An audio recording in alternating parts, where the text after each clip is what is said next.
Welcome to the Boardroom Sessions podcast. In these sessions, we meet the most amazing and interesting people. We learn about their passions, their business models, cool new technologies, and of course, their lessons on personal growth. I hope you enjoy.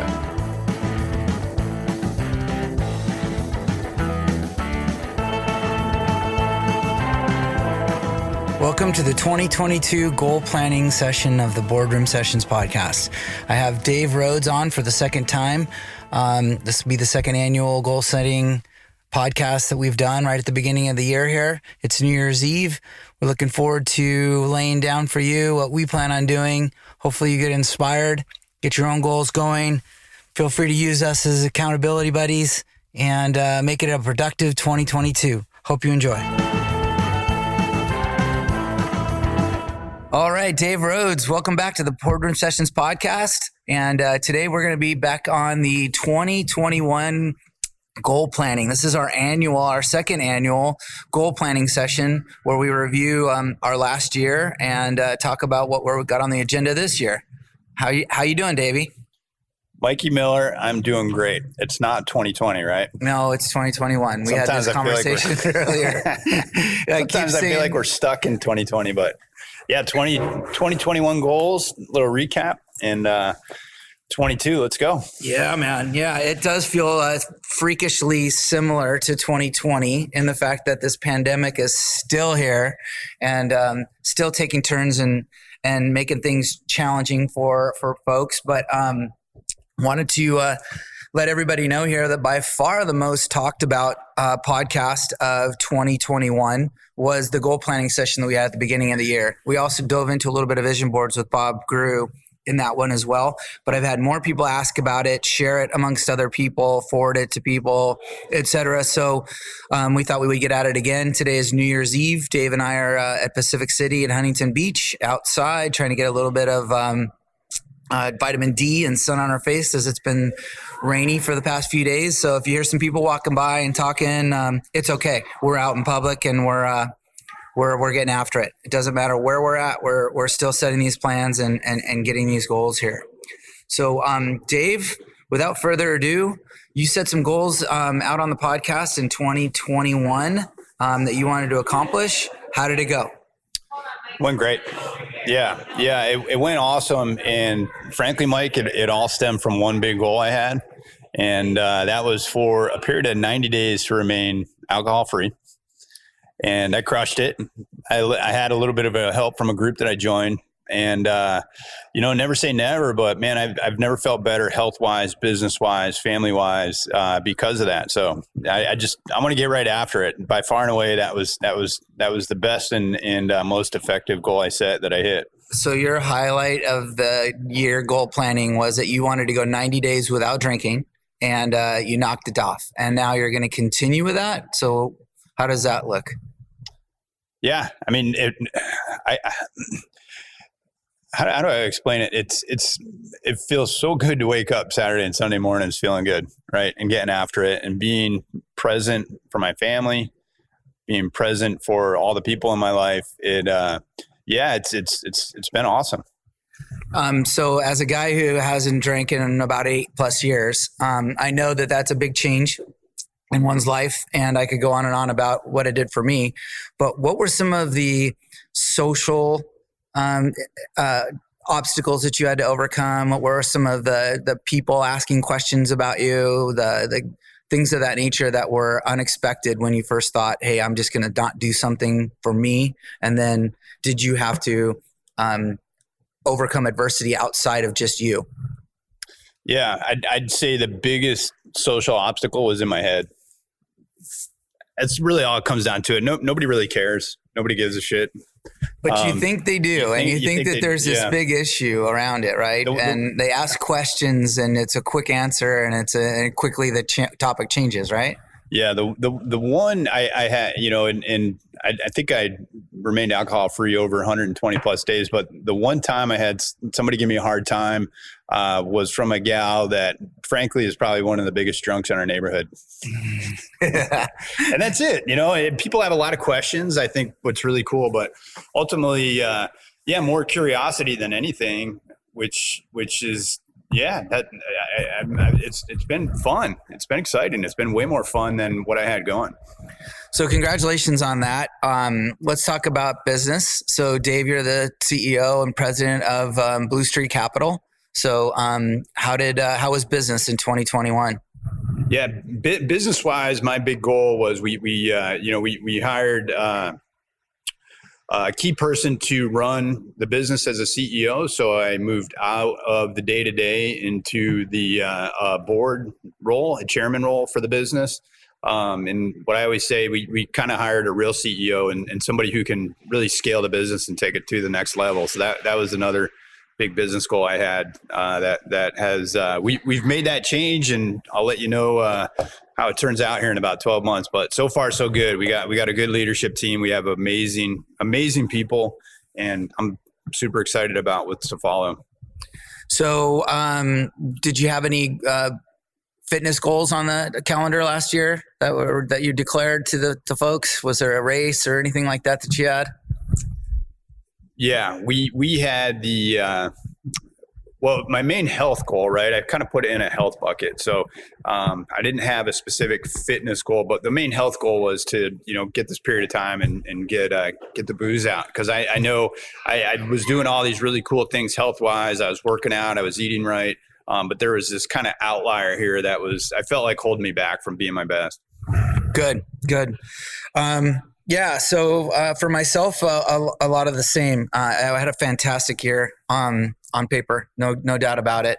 I put some big lofty goals around some business numbers. Those largely came. I'm well on my way to that. I'll say that they may push some of the opportunities and things that were going to make up that number, if you will, that was there, that was measurable and attainable, may push to January, February, but they're all going to happen. Yeah. And that was a big number, a number that I was very hesitant to write, but I did and knocked it out. So what do you think the key factor was in you getting that? Like if you had to just do one key factor. It's the having the vision and having the goal, period. And then back ending and incrementally of how to get there. Well, what's the one thing that Mike Miller did or does on a daily basis? Habits. You think about habits, routines, and measurement in order to get to that. So it's living with intention, right? Yeah. I have intention around that number. I have intention of what it takes to get to that number.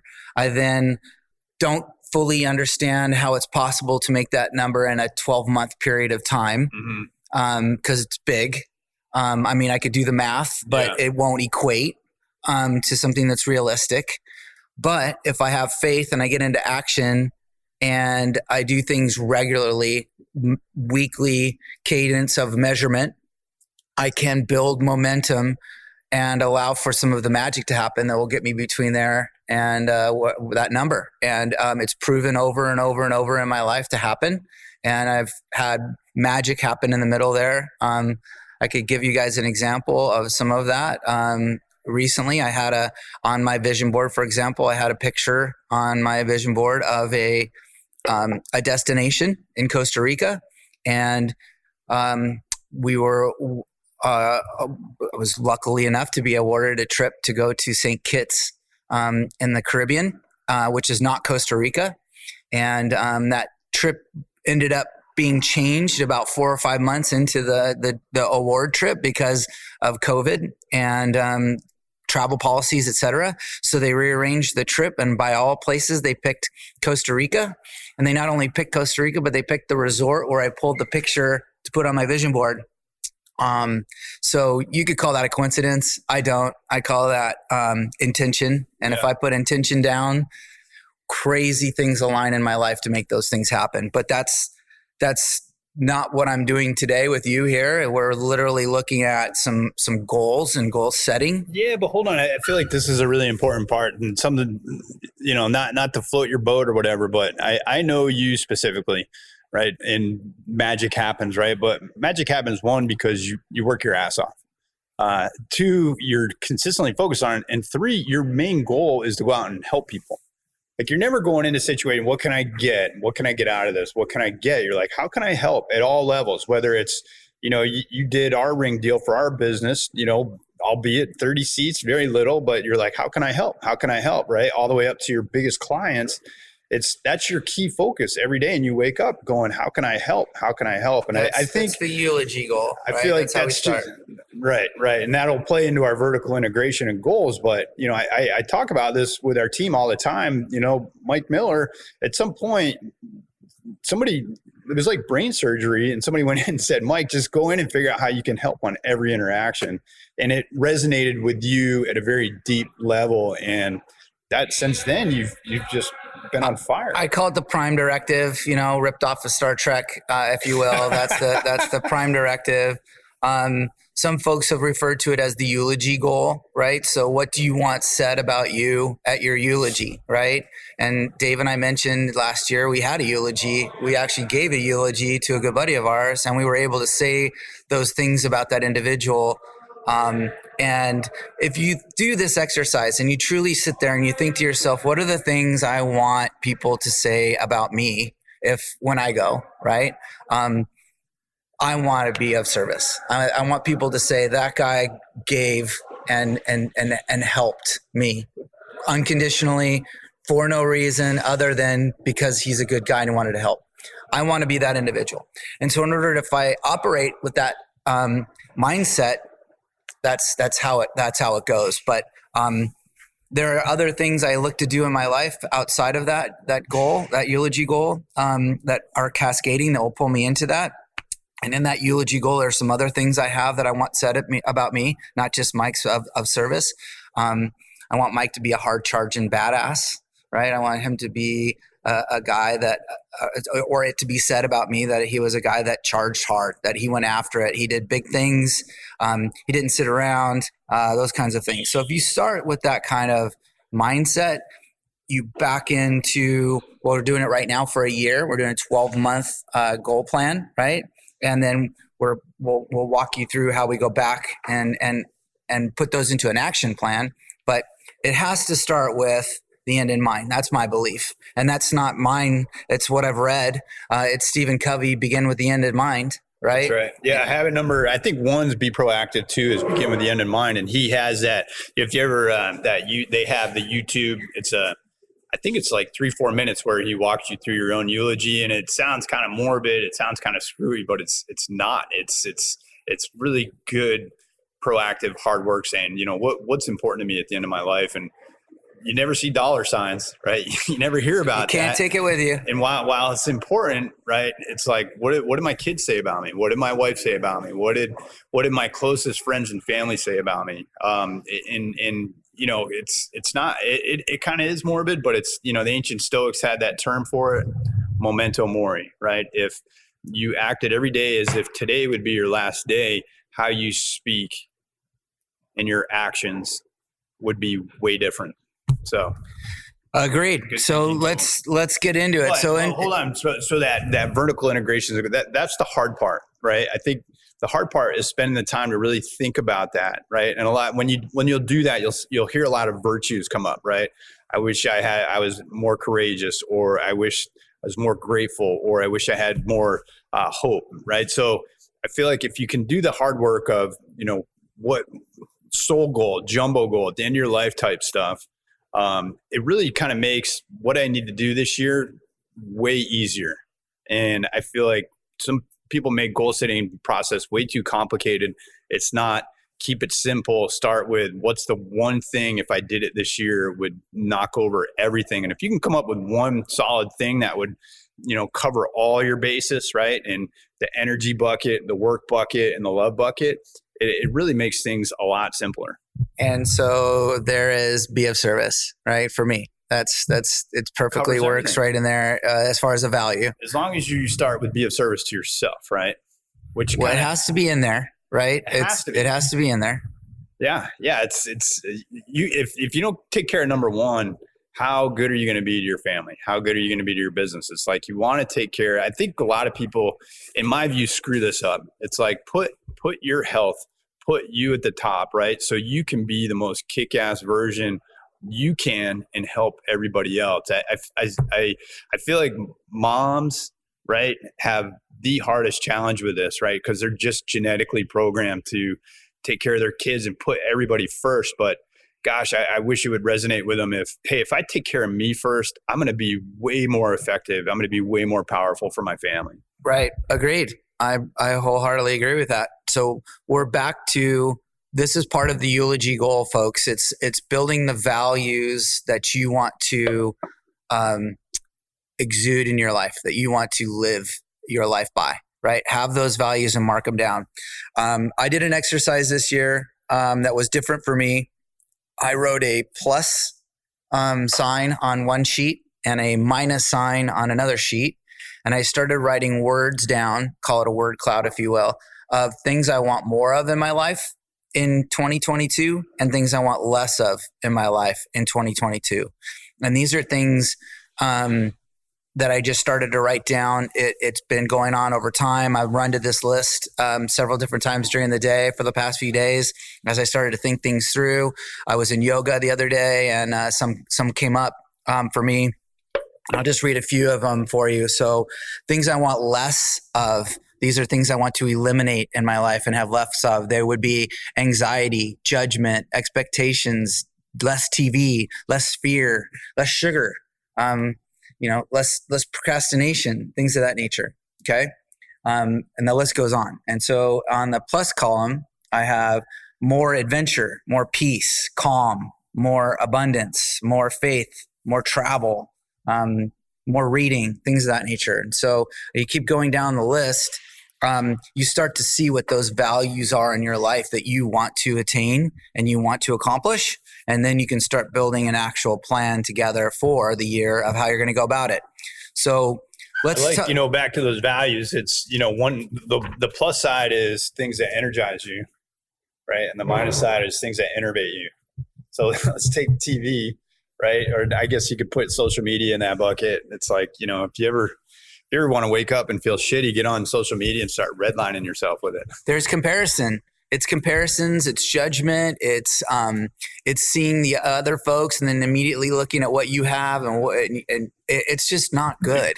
Comparison is the thief of joy, right? Yeah. It's been attributed to Teddy Roosevelt. Comparison's the thief of joy. It goes back to, some people attribute it back to the Bible, but this is long before social media existed, so it's gratitude is the opposite of that, right? And so if you want to get off of social media, write a gratitude list. Right? If you want to change that feeling that you get when you look at somebody's feed and you see that they're on their umpteenth vacation and their family looks beautiful and their kids don't have acne and looks like everybody's got a brand new car. If you want to get off of that hedonic treadmill, they call it, and into a good way of feeling about yourself and about life, go through the gratitude list and start to work on a morning routine where you have a gratitude as an integral part for it.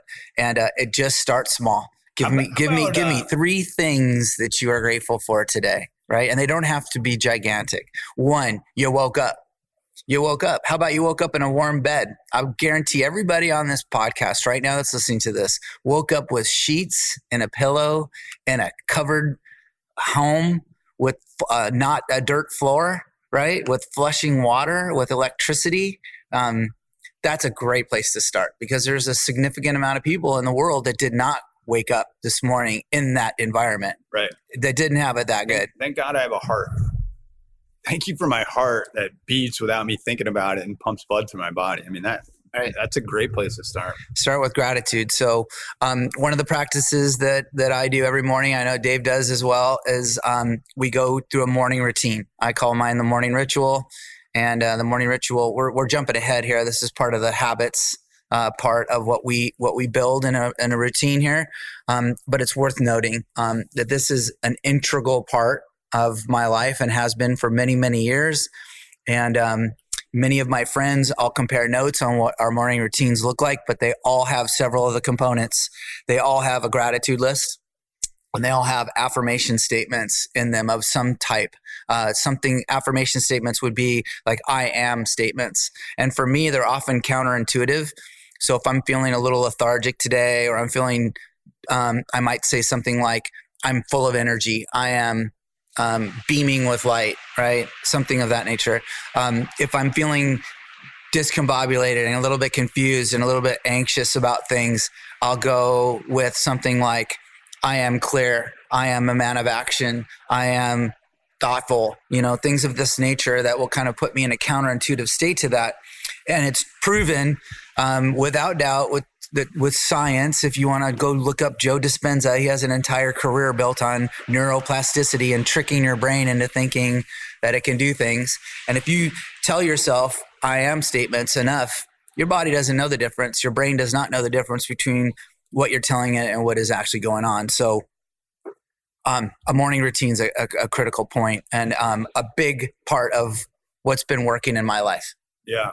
Yeah. I learned from Brian Johnson over at Optimize, call it Masterpiece Days. So specifically John Wooden, right? Most winningest college basketball coach and arguably the biggest coach of all time, always talked about Masterpiece Days. Make each day your masterpiece. And never really resonated with me what that meant. But Brian Johnson at Optimize really kind of helped in a way of, how do I operationalize it? What does that mean? How do I have that daily practice? I put in those daily reps on my mind. What's this practice I have to set me up for the best day I can have? Doesn't happen all the time. A lot of times you set yourself up for the best day, and Mike Tyson, everybody has a plan until they get punched in the face. You walk out the door, you get that text from your family or somebody's sick, or even, people are dealing with some really, really hard things, but at least it gets you ready for those inevitable hard things, right? We don't know what the hell is going to happen with COVID or what our silly government's going to do, but all we can do is set ourselves up for the best version of ourselves in order for us to respond in the best way possible. So these are all habits. These are all habit building exercises that we do to make sure that we're building these routines in our lives that are all set towards the values that we want to exude, which are, our eulogy goals, if you will, our eulogy values. Yeah. And No, go ahead. I mean, I think that's really important, right? It's habits, right? What everybody hears about, I'm sure people have heard about Atomic Habits, James Clear. It's a very popular book. And then awesome book, by the way. Yeah. And then there's the Tiny Habits by BJ Fogg, and there's some core tenets, but their main message is use your willpower to set habits that run on autopilot, right? So we're not waking up every morning remembering to have that I'm going to meditate for 10 or 20 minutes or 2 minutes. I don't have to remember to do that. I've created this habit where I just do it, and then you don't have to think about it anymore. When you make that habit like brushing your teeth, then it's just set. So their whole message is our willpower is finite, right? But once you make it a habit, right? Once it's an algorithm, it's just how you do things, then take it off the table and go to the next one and stack, right? You can stack like really great habits. The algorithm is great. Atomic Habits also brings up a concept I love called incremental gains, right? Which is another process that we'll talk about here in a bit. But let's talk about that real quick. I think that's incremental gains is important, right? I was just talking with one of our employees. He set his goals for the year, and I challenged, what's one, right? What's one goal if you had to hit it? What would it be? And he said, I'm just going to focus on getting that +1, that 1% better every day by reading or listening or something every day, 5 minutes, 10 minutes every day, because he made the connection of if you get that +1. I know I hear it all the time, 1% better every day, but if you plug that into a Google spreadsheet, right, and you draw it out over years with compounding interest, it breaks the spreadsheet, right? It's like quadrillion% better. There's no knowing how, where we could end up. Incremental gains is the most important concept I've had in my head for the past 10 years, I think. And the fact that I'm not overwhelmed by some monster challenges in my life that need to be overcome.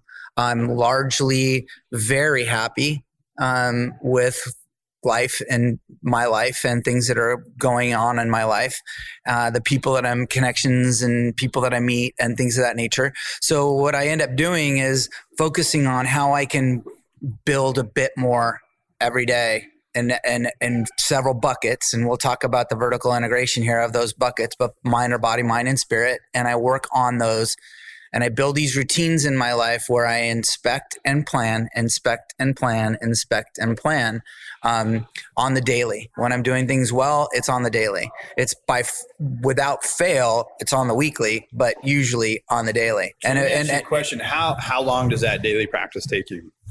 It takes me 10 to 15 minutes. Yeah. And it's Abe Lincoln style. If you give me 6 hours to chop down a tree, I'll spend the first hour sharpening the axe. Same thing. It's Stephen Covey, right? Sharpen the saw. It's like you're sharpening that every day, and it only takes you 10, maybe 15 minutes max. And I think that's a habit, right? Well, for me, it's necessary. It's necessary. If I wake up in the morning and I have no agenda, none whatsoever, I'm a mess. Right. I'm a mental mess. I don't know what's happening. Call me neurotic, but I don't think I'm alone in this. You are kind of neurotic. I just need to know some things for me, for Mike. I need to do my morning routine in the morning to get right. But what's cool, right, is you've built that morning routine based on the end in mind, right? You started at the very end. And so when you're building your routine today, it's like, all right, I've done the hard work and I know what I'm doing today is going to be meaningful towards my ultimate goal. I also believe that every day is a gift, right? And today's not to be wasted. And today's not just, what is today? Today's Friday. Today's not just Friday, right? It's not just a Monday. Yeah. It's the day I have in front of me. That's it. There's no guarantees on anything. And so I'm going to maximize what I can today and not just roll into another work day, another Friday. Thank God it's Friday. Yeah, thank God it's Friday. I got a weekend ahead of me. Every day is that day. So at any rate, we could go on about that. But building of the habits starts for me with a morning routine. There's also many things in my day that I have, like workouts, like, people that I reach out to, things I do for other people, that I do every day without fail, right? That's your habit. That's my habit. You don't wake up thinking about it. No, but I plan it. I plan it. I plan it. I write a weekly plan every Sunday. I feel like an idiot. I feel like you didn't brush your teeth, right? I feel confused. Off. I feel agitated. I feel. That's a cool habit, by the way. That's a really cool habit. What? You see, you don't even think about it. Is when you help, you go out of your way to be intentional about helping somebody every day. Yes. Right. In all facets, right? In your business, in your family, to the greater community. It's like you're like what? But it's your habit, so you don't think about it. Right. And that's just what helps you be better every day is you've created this habit in your life that it's just freaking happens.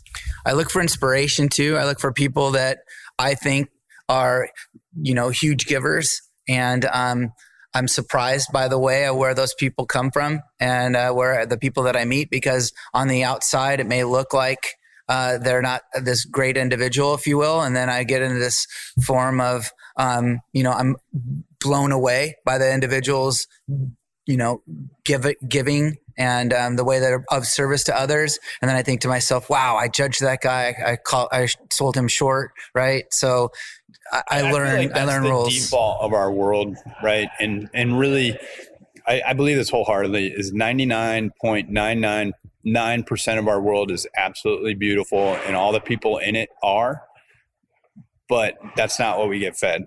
Right. Because that's not what sells commercials. That's not what, right. But dude, I always just say, look around in your immediate vicinity. Don't look on the TV. Don't look on your phone. Look at the people in your life. Look at the people you connect with. And it's beautiful. It is. And that's where the gratitude list and the morning routine starts. I start that every morning without fail. And so it works. It works every day.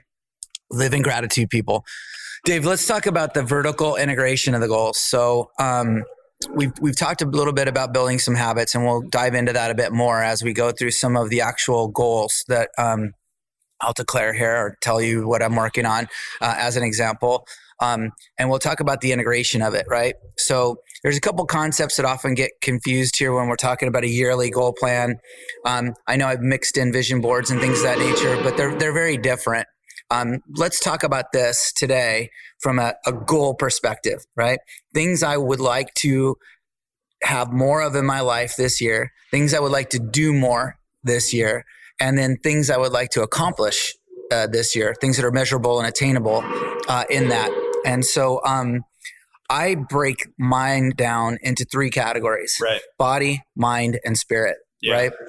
And body is all things health. Body is working out, eating right, being healthy, doing this kind of stuff. Mind for me is work. Mind for me is adulting, like the investing and It's like it's your Mike's CFO. Yes, it's my business. It's the business of Your family the family business, Yeah. if you will, right? Things like the building momentum with the network, things of this nature that I know are kind of tactical, but reap benefits in that category. And so then the third is spirit, which for me is about how I'm feeling, what I'm doing for others, the general larger perspective of life, right? That makes me smile and tear up sometimes. That's the real meat of it. When I talk to people who are older, much older than me, and on their less days left than they had before, they all mention to me things around the spirit category of being happy, of being fulfilled, of being more of service. Those are the things they want more of in life. And so those are the 3 categories that I put my goals into. And so I told It's you, kind of like, everybody says you can't bring a U-Haul with you. that's right. Right. But you can bring a U-Haul of your virtue with you, right? You can bring a U-Haul of these deeds, this legacy stuff you've left behind. That does go in the U-Haul. I think, I believe. I agree. And, we all know who inspires us. We hear things and listen to things and watch movies and be inspired by individuals. And I think most of those folks for me are the folks that were in service to others and leading by example, an amazing life. And we're happy and we're not, going through it a glum lot, if you will. Yeah. And so, vertical integration of these values, if you will, put them into some buckets, put them into a couple categories. For me, it's 3. 3 is about the magic number. A friend of mine does body, mind, spirit, and family or relationships. Dave, what are yours? Yeah. So when I think in terms of vertical integration, it's, what happens at the end of my life? What am I like? Right. So my big purpose, my big jumbo goal is, it's kind of funny, but I want to surf with my great grandkids, not surf with my grandkids. I want to surf with my great grandkids. And if you really dive deep into that, it kind of means that I have to have a fair amount of, I've had to produce quite a bit in my life in order to, have the right cash flow to do that at the end of my life. 2, I have to dial my health up really well. So in my 90s, I actually have a chance at it, right? I know, there's a lot of things at play that I have no control over, but a little bit of luck, right? And then ultimately, I got to be a good person, right? I want hopefully my kids, I've been a good enough person for them to hang out. So I start there. And then once I start with that, I say, all right, what needs to happen this year? But that goal of surfing with your great grandkids comes into play every day, right? So when you're at restaurant, at lunch with a client, and the client orders up a big fat double cheeseburger, right? And fries, you think to yourself when you're about ready to order, what's going to give me the better shot at being alive and surfing with my great grandkids, right? I just say hold the bun, but keep the fries. There you go. So whatever that is, you have some choice to make, some purpose to make that puts you in alignment with that lifelong goal. Whatever somebody's jumbo goal is, right? It's do yoga with your great grandkids, right? Play tennis with your great grandkids, play golf with your great grandkids, whatever you do, read with your great grandkids. Doesn't matter. Make it whatever it is, but the hard part is doing the work. And I feel like that optimize.me site has provided me so much insight when it comes to stuff like this. So they have a specific module called Purpose 101 that really helps articulate or helps pull out of you what's meaningful to the end. And then once you have that, right, then you boil it down to this year. And I put my stuff in buckets too. I put it in energy, work, love. And then to simplify it, I say, what's one thing in all 3 of these that'll help all 3 of them? What is it? this year. Yeah. It's real simple. It's continued down this alcohol-free path. Yeah. It's too good. It's amazing how, how better life is, for me personally, it feels without it. Right. I feel agree. Like I'd be disingenuous if I didn't say that's what's had the biggest impact in my life. There's some things that you miss, right? There's some social things that you miss. I think camaraderie with other folks, but it's much pales in comparison to the personal gains that you can get out of it. Think about the camaraderie pickup. Oh, that you're not like impaired. You're present, right? You're not kind of groggy. You're not kind of blurry from the night before. You're not, and then the next day you're running at here's the best way to look at it, right? I learned this from Project 90. James Swanwick's got this cool program, but basically it's, I was kind of running at a 6.5, 7 every day, right? I wasn't ruining my life, right? I wasn't crushing like a bottle of bourbon or anything, but it was enough where I was running at a 6.5, 7 every day instead of where I run at a 9.5, 10, right? So that day when you're going at a 9 or a 10, as opposed to a 6.5 is way different, right? Yeah. But add that up over a year. Add that up over a lifetime, and it's unknowable where you end up. So it's good to be on top of your game. There's no question about that. And I never thought it was achievable. I thought it was just it was too hard, and frankly, it was way easier, once you get it in play. For me personally,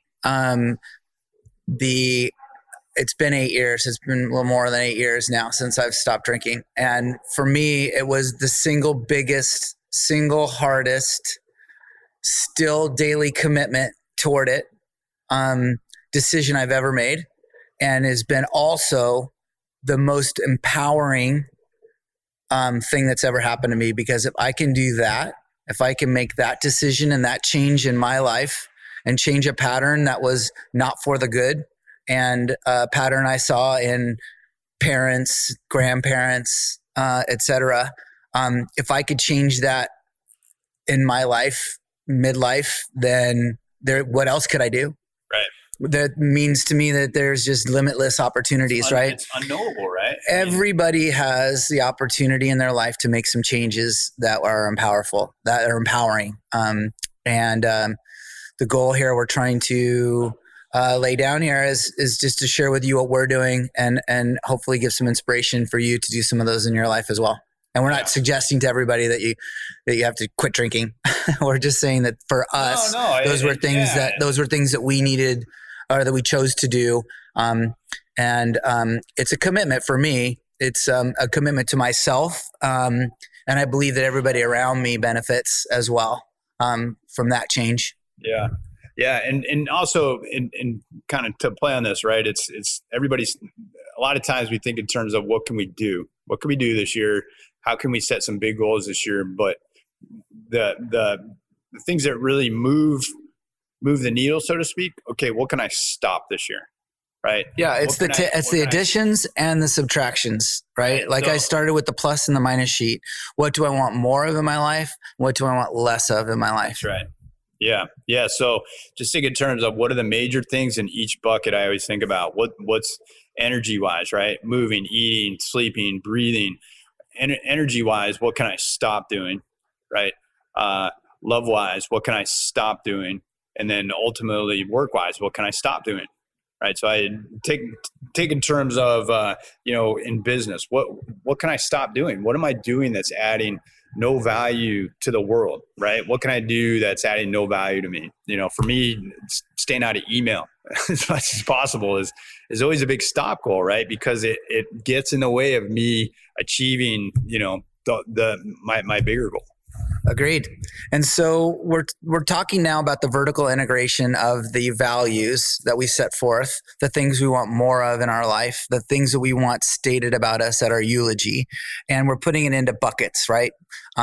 So again, I have body, mind, and spirit. So for me, the body one is the one that is most often talked about at New Year's. People have the word resolutions, which I think is carries a very negative and a very proven of a failure track record.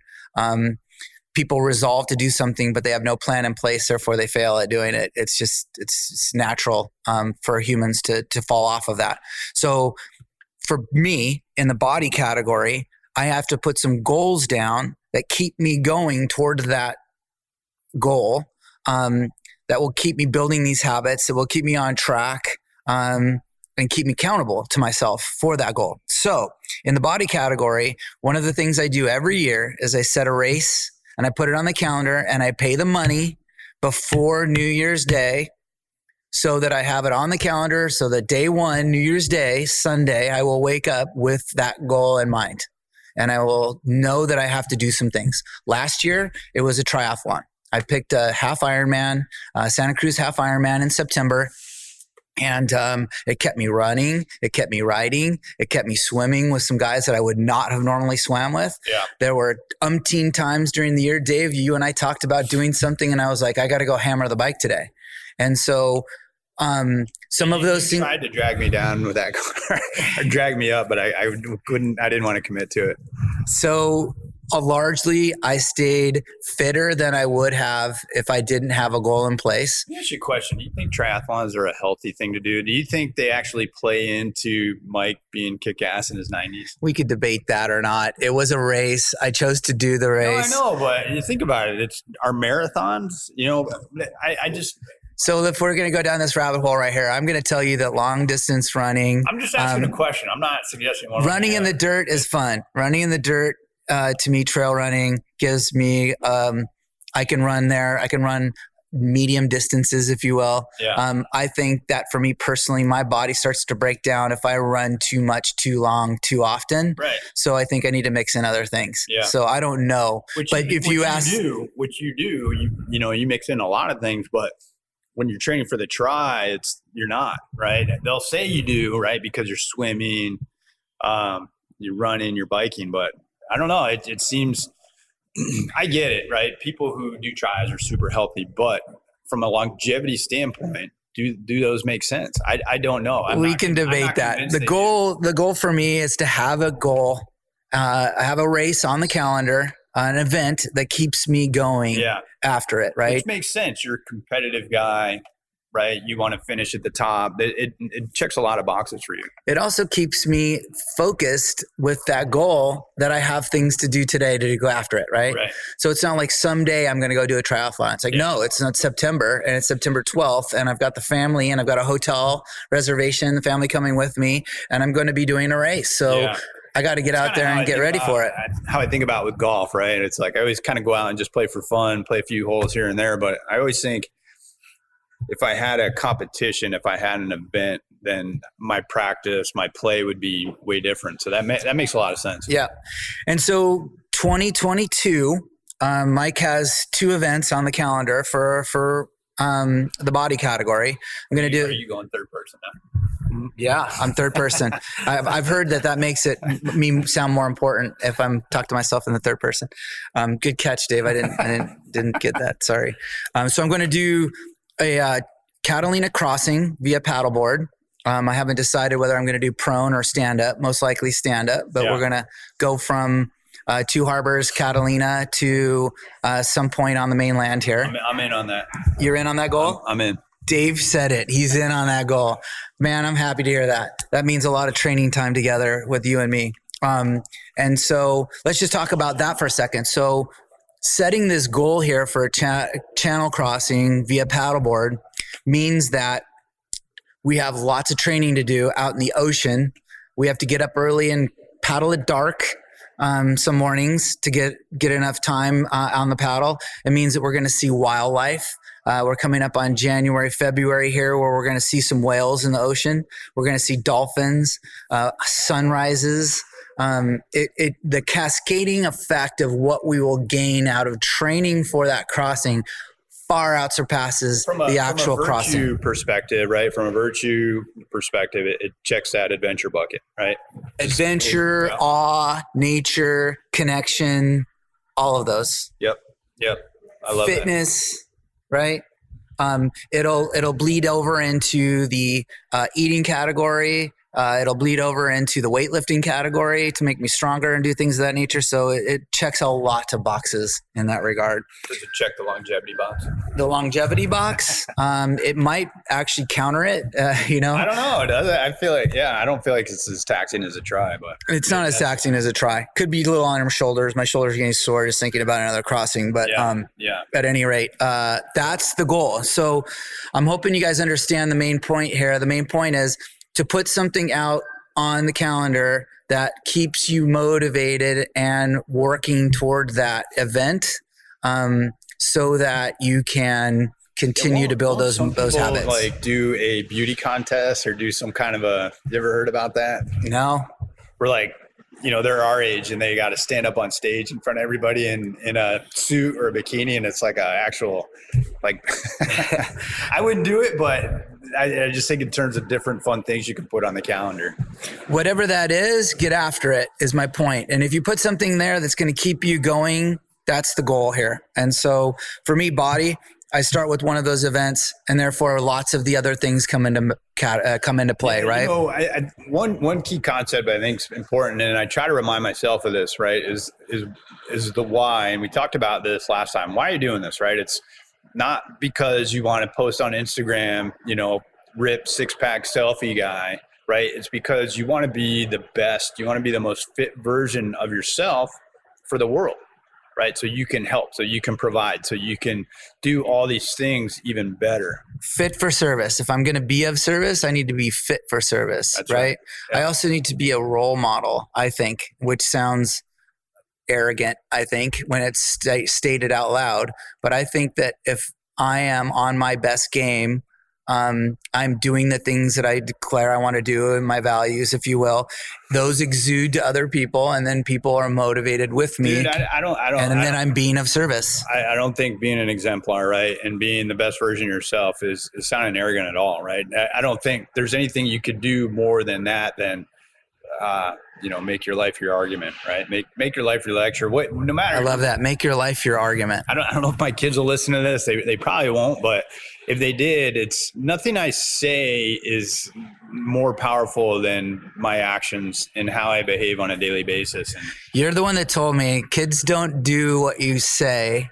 Your kids don't do what you say to them, what you tell them to do most of the time, but they almost always do what you do. That's so right. They'll repeat your behaviors. Yeah. They may not repeat your words, but they'll repeat your behaviors.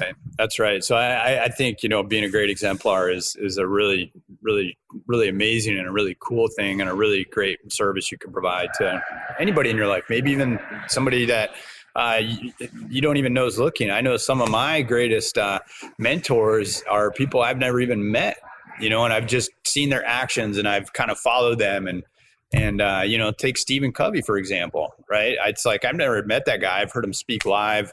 He passed away a number of years ago in a bike accident, but that guy he's a guiding light in my life.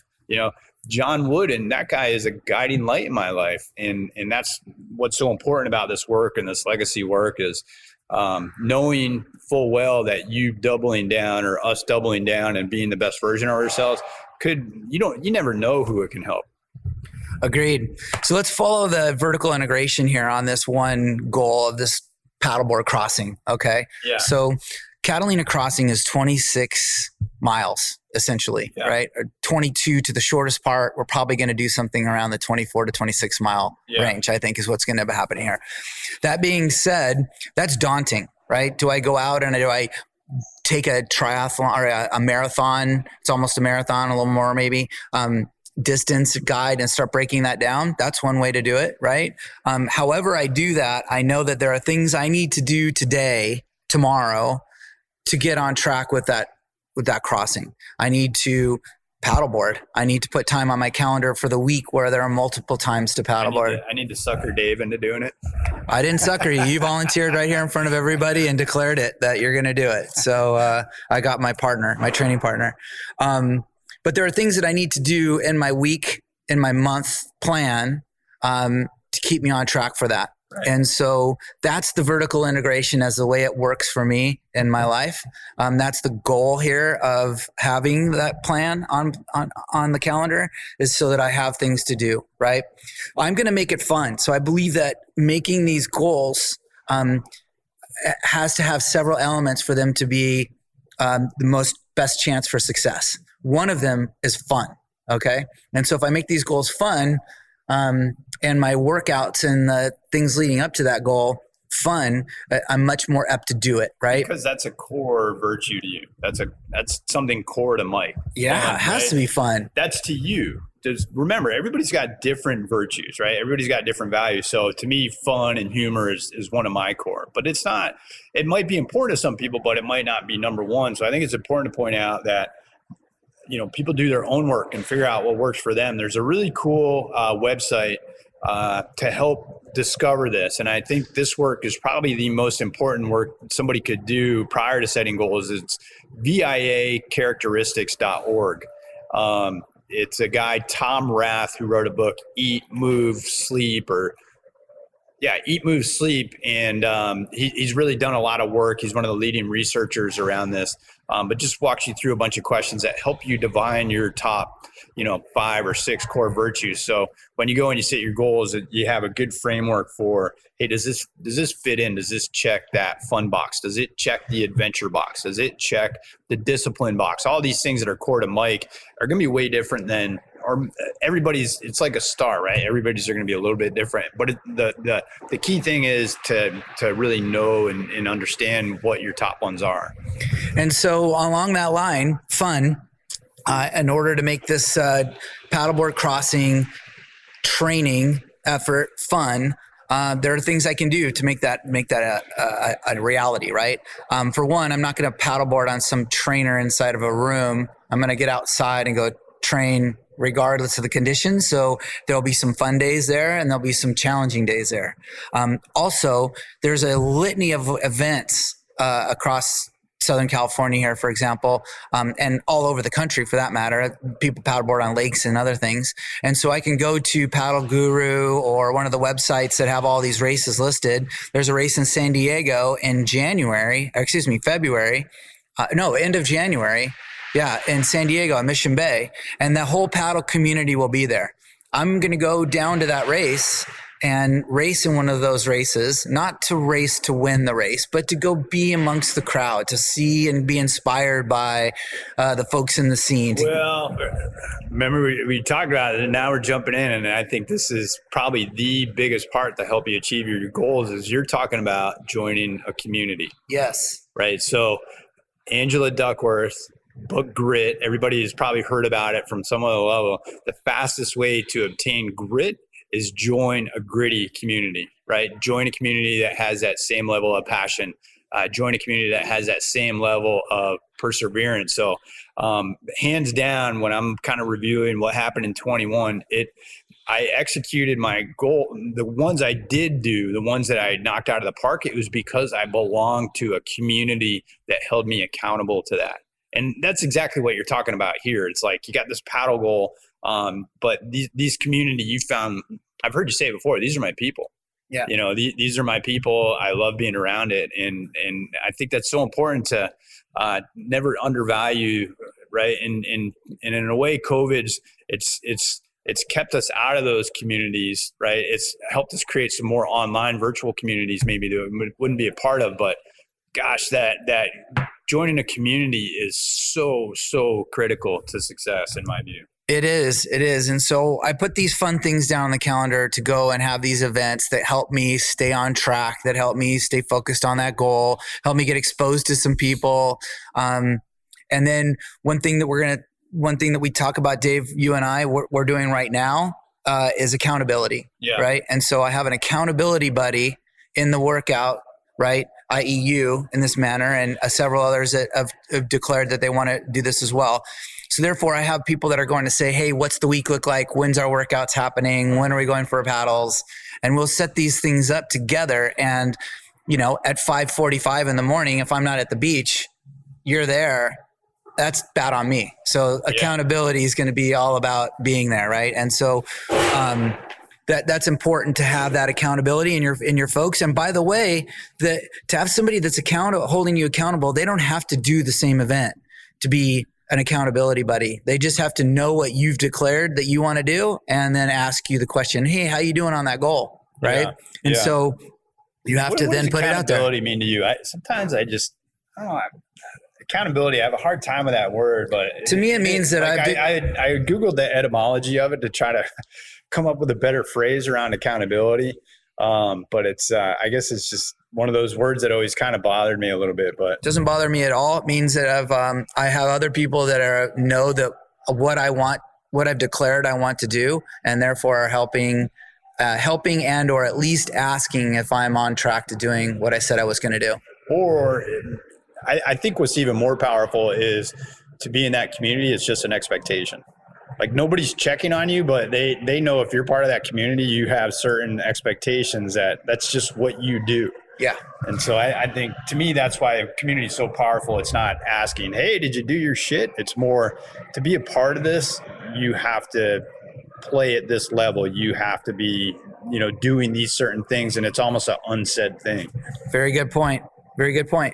So hopefully that kind of gives you an idea how we frame that, and have the accountability and the fun and the things to do.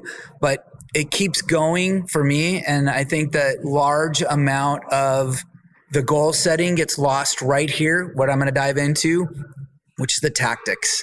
And this is the less fun part about it, but this is where the rubber meets the road, and the difference between success and not success is right here. It's putting a plan in place. So let's just break it down. We're talking about that vertical integration of this goal. How are you going to break it down to the month, or the quarter, the month, the week, the day, right? And so right now. Yeah. So I need to start with a plan of this event with a date. I need to back into it where I need to be doing and training. Well, hold on. You're starting way at the top first, right? You've already done the hard work of saying, this is where I want to be at the end. Yes. Right. So now you're going to, this is what I want to do this year. Yes. Right. So the very end, the ultimate end to this year. Right. And then. Correct. It's the then that is hard for folks. Don't forget about the top. That's true. You've already done it. I've done the hard work already. That's right. So now it's tactics and plan of action. And I believe in my own experience, this is where the rubber meets the road. This is what makes success in this regard. So we can start with the month of January, the week of the first week of January, and then January 1st, right? What am I going to do on those increments that are going to get me to the goal of the paddle crossing in this regard, right? I like Gabrielle Odejan. I can't remember the book that she wrote, but she had it. It's called the WOOP model, WOOP, which helps rub goals up against reality. Okay. Right. So it kind of tests, like, it's good to set the intention and everything, but frankly, if you have a much better chance of success if you've thought about the obstacles along the way. So WOOP stands for wish. What's the goal, right? The second O is outcome, right? What am I going to get if I do this? What am I going to get out of it? And then the third part, I think everybody kind of not necessarily screws up, but might ignore. What obstacles am I going to hit along the way, right? The foreseen ones and the unforeseen ones. What obstacles am I going to hit? And then, what's the plan? What's the plan? So wish, outcome, obstacles, plan. The O's might be reversed a little bit. I don't think they are, but it's important to kind of, those obstacles help you gain tread, right? You might be leaning up against them a little bit more. I embrace the obstacles throughout the process. I think they make me stronger. And some you don't see; those are the fun ones. And then most you don't see, right? And then how do you overcome them when they overcome? And then feeling the power of overcoming them. But the point I'm getting at here is where the rubber meets the road is with an action plan. And for me, one of the best habits I've instituted in my life has been the weekly goal setting. Yeah. Right. So you've heard my buckets: body, mind, and spirit. Every Sunday afternoon. usually at the car wash for some reason. I have some time there. Put in a headset, some music on, and I write down in a blank sheet of paper what I'm going to do that week in the body, in the mind, and in the spirit category. And I put them into days. I put them on the calendar, and I make sure I'm after it. Yeah. And the next Sunday, I measure the outcome based on last week's performance, and I reset for the following week. I don't beat myself up if I missed. I don't over congratulate myself if I'm well ahead of track. I just keep plotting, keep growing. Incremental gains is the goal. It's not monumental gains, it's incremental gains. A little bit better next week than I was the week before. If I failed, I just readjust. I don't beat myself up and say you're a loser. I say, Mike, you missed your goal last week. What are we going to do this week differently? Well, it's your plan, right? And it's just, everybody knows as soon as you set a plan, you take one step out the door and it changes. So that's part of it too. My weekly is I just do it Monday morning. Sundays I kind of like to keep clear and free. Occasionally I'll do my weekly plan on Sunday, but every Monday morning, lock and loaded, I spend that half hour, 45 minutes, hour planning out the week. Yep. That's just what works for me. I don't like thinking about work on Sundays generally, but I play around with it sometimes. Yep. And so just so if anybody cares, it looks to me like a weekly plan, right? Like, so if I'm weightlifting, I want to lift weights 3 days a week. I pick the 3 days a week. I think that my calendar looks best for me to lift. And I put that on the calendar, and I literally put it in my Outlook, and I block that time lifting in my calendar for those times that I chose to do that, or paddling for those that I do. And there's going to be adjustments. There's going to be that appointment that pops up, or that new commitment. I have to go do something for the family, or the surf firing. Yeah. Or the surf going off, and everything changes right there. Right. And so for those of you that are listening, we surfers do have a tendency to do that. But largely why I don't tell clients that I'm a surfer. When you do it, you've fucking earned it. It's not as if you're out there just checking the surf all day. You're working your ass off, and you're super disciplined, and so you can do that kind of stuff. I don't know. I think it's part of the deal. So my message here to everyone is to have that goal, that outlying goal that you want to accomplish, that keeps you working toward that goal, right? It's going to keep you in multiple categories, working toward that goal daily. You're going to make decisions based on that goal, and put a plan of action at the week increments, at least at a week, what you're going to do this week to get you toward that goal, right? You can refine, readjust, constantly change as you're moving through this, but you're going to be empowered beyond belief week 2, week 3, week 4, as you start to see progress. Even if you set a goal to work out 3 times, you worked out 1 time this week. Okay, that's okay. You had 1 workout on the book. Let's see what we're going to do next week. Can we get to 2?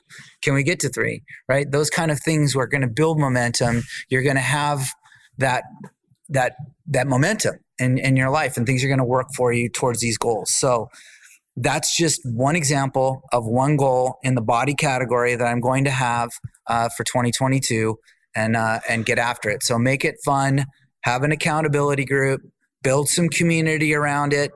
Feel free to call me, and I'll hold you accountable. I'll get in a cadence of communication with you and find out how you're doing and make some suggestions. And here's the best part about accountability in my book. I don't have it all. I'm not the world's greatest paddler, but I'm going to get exposed to some folks that are much better than I am, and I'm going to learn from them, and I'm going to grow, and I'm going to be better for being around those folks. I'm going to get ideas. You're putting yourself in a community to make you better. That's right. And just along the paddling perspective, this is a fun little goal. I want to make sure you guys realize that I, Dave, have goals around relationships, around our personal relationships with our families, wives, kids, being of service to our clients, et cetera, that are much deeper, that I'm not going to discuss in full detail on the podcast, but there are things that I have here that I do the exact same methodology for. Yeah. Yep. I love that. And I think real quick on the relationships, right? My soul goal, my jumbo goal is I want to celebrate my 50th anniversary with my wife, and hopefully more from them, right? So when I'm setting my family relationship goals, I'm taking that into account and saying, all right, what do I need to do this year? What do I need to do today?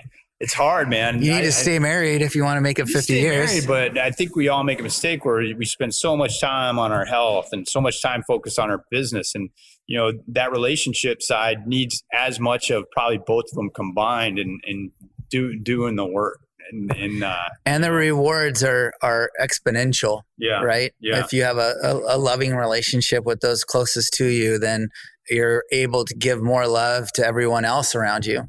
Yeah. There's nothing that provides me more satisfaction, but also has helped me, challenge me the most to make me what I am today because of my wife, because of Lisa. Good. We've all got relationships. We've all, aspire to do things. They're all perfect, and we never fight. And but I think that's that's where everybody screws up. It's just I love that John Gottman book. What the heck's the name of that guy? But he's the guy that studied the 10,000 or 20,000 couples, and within 7 minutes, if they walk into the room, he can determine their likelihood of divorce within like a 97% I don't know. I'm just throwing out numbers, but it's a very high percentage he can predict divorce. And the key metric was he called them bids, right? So you have a positive bid and negative bid. So positive bids are, Harriet asks you to take out the trash. You're like, no problem, I got it. Or she asks you to do something. Whereas a negative bid is, your wife asks you to do something and you roll your eyes, right? And so if you were 5-1, right, positive to negative, you had a very high chance of staying together. Where if it was flipped, where it was 5 negatives to 1 positive, then your likelihood just went through the roof. So those little things, right, and what we were talking about at the beginning, the +1s every day, those little incremental, positive things or positive buckets help. And hey, I'm not perfect, right? I'm always practicing this. My wife will be the first one to tell me that. It's the hardest bar none on my list.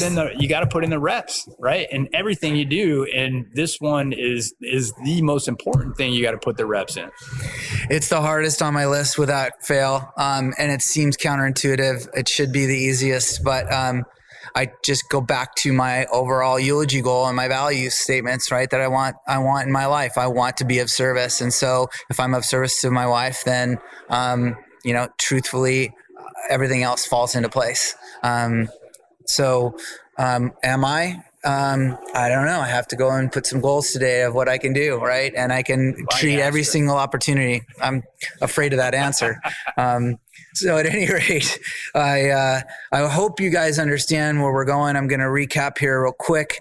We start with a eulogy goal. What would you want said about you? What values do you want to exude in your life?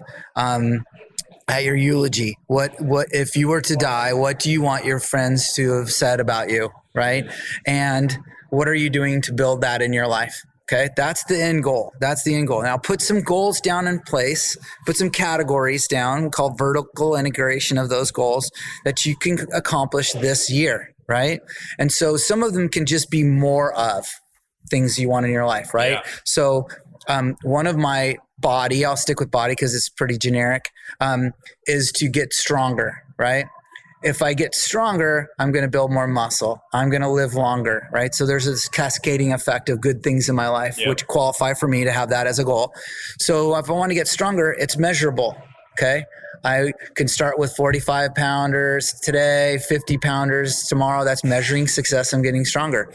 That's enough. If I continue to grow and get stronger, I'm achieving that goal for me. Yeah. But then it comes down to the plan of action. And is that plan of action in action, or am I just hoping to get stronger, right? Am I working out regularly? Am I measuring weekly? Am I measuring monthly to see how I've been doing? And if I am, chances are I'm going to be getting stronger. Yeah. Right? Yeah. I just, before we finish up, I just want to really take some complexity out of this, right? What is your one thing, if you accomplished it this year, whether it's start or stop, what's one thing if you accomplish it this year, would move the needle the most? And if you just do one thing, spend your time doing that and point all your efforts, all your action, all your activity into that one thing. I would suggest in my life, without fail, without even a close second, it's the morning routine. Yeah. The morning routine is the one thing that I do in my day that if I do it, everything else seems to fall into place a little better, because I start my life with gratitude, or my morning with gratitude. I start my life with intention, right? And with that gratitude and intention, I'm a lot better off than getting up in the morning with no direction. Yep. Okay. Then we can go on about this, but I use the GPS analogy. No one gets in their car and drives without a destination, right? We always get in the car and have some place that we're going. That's right. Right? Where are you going? Yep. Where are you going? Yep. Are you just waking up today and letting the world direct you? It's a good strategy, right? We cranked through this book as a business this year. It's called Good Strategy, Bad Strategy. And the key, how do I put this? So the key thing to success in a good strategy is focus, focus, focus, focus. And what they say time and time again is where leaders miss it is they don't do a good job of saying no, right? They don't do it's like here's the big thing we're trying to achieve, right? This is how we're going to do it. We're going to say no to everything else and then point all our activity towards that one thing.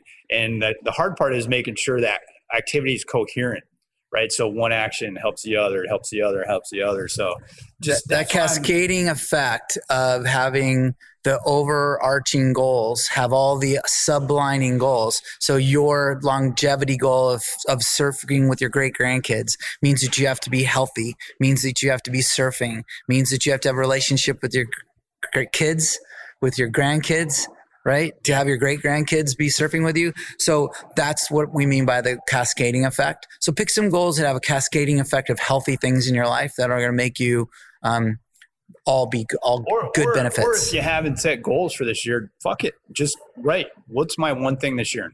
Boom, done. That's it. And then play off of that every day. Look at that goal every day.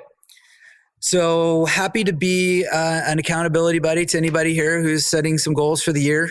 My message to the listeners would be to live your life with intention first and foremost. If you're doing that, then you're better than most, or better than some at least. So have some intention of what you want in your life, what you want more of and what less of.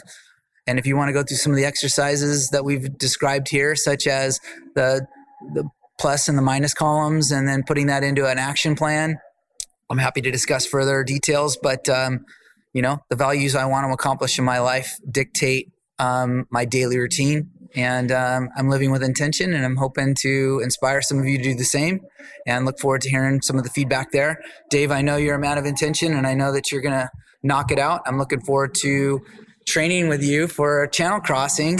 That means the world to me, because it means we're going to get a lot of time out in the water, a lot of sunrises out in the ocean. And for those of you that have never seen a sunrise from the ocean, where we live here in Southern California, where some of our paddles are going to be out in front of Corona del Mar Laguna, some of the best real estate in the world.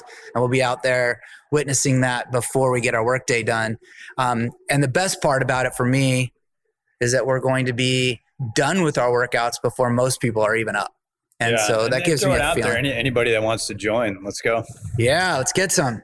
So 2022, boys and girls, let's get after it. Have a good one. Your dos. Take care.